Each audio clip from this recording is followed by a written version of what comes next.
Dobrý deň, vychádza nová aktualizácia informačného systému Envita vo verzii 3.08 a my vám prinášame tie najzaujímavejšie novinky.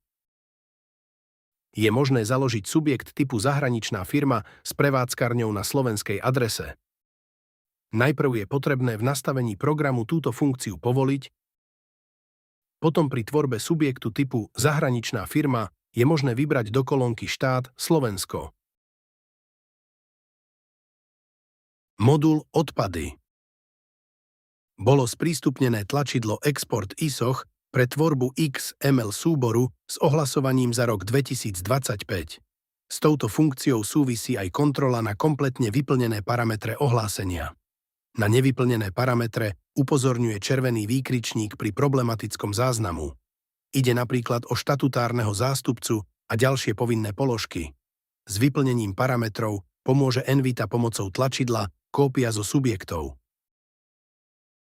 Na formulári exportu ohlásenia do XML pre ISOch bolo pridané pole IČO zahraničnej firmy. Pokiaľ nie je zaškrtnuté, v ohlásení je v IČO hodnota X, čo vyhodnotí formulár ISOch ako nevalidný. Pri zaškrtnutí je možné doplniť IČO vo formáte 8 číslic, ktoré je pre ISOch validné. V agendách Evidenti odpady a ohlásenia odpady je možné si pridať voliteľné stĺpce, okres a kraj. Modul Sklad a obchod. V parametroch skladu a obchodu pribudla možnosť nastaviť automatické dosadzovanie hodnoty 0 do obstarávacej ceny na interných skladových dokladoch. Týka sa formulárov, skladový prírastok a viacpoložkové predruhovanie. Teraz je možné evidovať poznámku u bankovních čísel v číselníku bankové spojenie. Na formulári skladových dokladov môže užívateľ editovať ručne celkové ceny položky na doklade.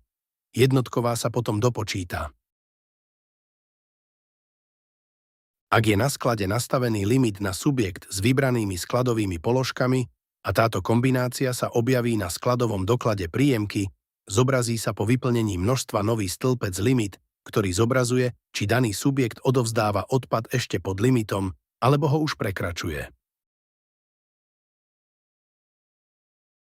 Na každom novom formulári skladových dokladov si môže užívateľ nastaviť, na ktorom východiskovom poli bude začínať kurzor.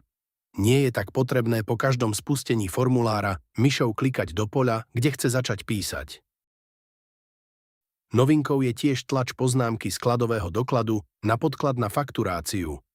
Poznámka sa tlačí, keď je v nastavení modulu Sklad a obchod nastavený parameter zobrazovať na vybraných dokladoch poznámku. Veríme, že novinky vám spríjemnia prácu s informačným systémom Envita.